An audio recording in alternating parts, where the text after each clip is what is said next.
The reason 2. Every now and again we have the urge to knit with 2 yarns held together.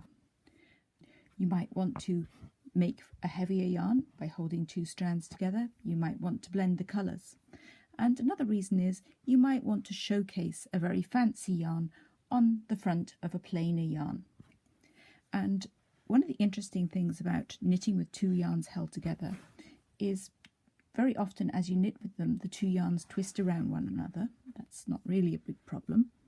But more important is the fact that the colour that winds up at the front of each stitch is very random, and it tends to be either one colour, so almost all of these stitches here are predominantly the coloured yarn, and then the next few stitches appear to be just the solid yarn. And so the stitches tend to either be all of one thing or all of another, and you get this rather blotchy effect when you just hold the 2 yarns together. And let's just knit a couple of stitches here and see which yarn winds up in the front of a stitch. So if I go into this pair of stitches, the white yarn is predominantly in front of the stitch. Now we do the same with this one. So it's the colour on the left on the needle winds up at the front of the stitch. Now if I just fiddle with this stitch and move that coloured yarn to the left, now when I knit this one, it's going to be a predominantly coloured stitch with the coloured yarn coming in front of the white yarn. But if you want to, you can actually influence this and make sure that all your stitches turn out in the colour you want them to turn out in. So first of all, I'm going to separate my 2 yarns, and I'm going to put my coloured yarn to the left, and I'm going to set it up in my left hand, and I'm going to hold my white yarn in my right hand.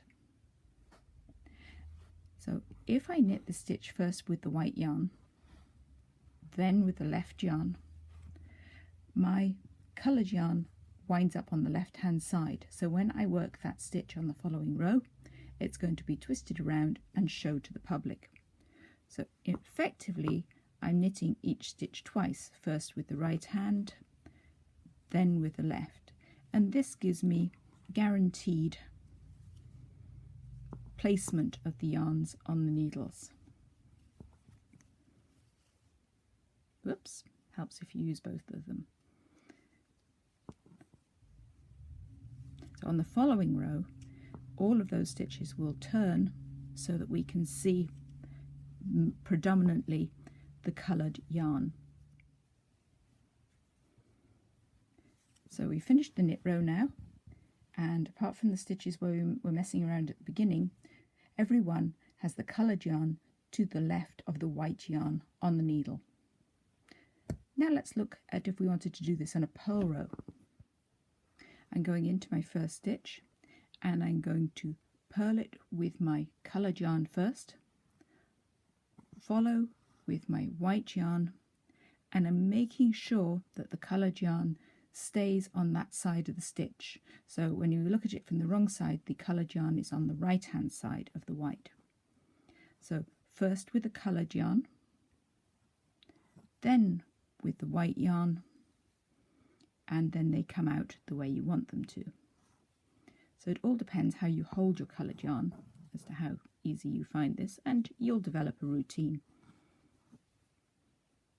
And of course all these two-handed techniques can be done with one hand, but it just means a bit of extra manipulation.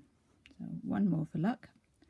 Throw the coloured yarn, throw the white yarn, and all those stitches are organised. Now I'm just going to finish the rest of this row purling with the white yarn only,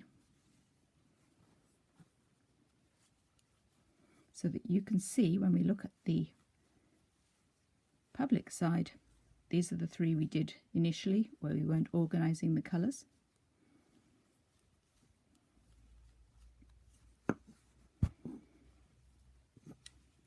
So it's the row below that you influence, and we can see the coloured yarn skating on the front of those stitches where we carefully positioned them, and towards the end those stitches have come out completely white.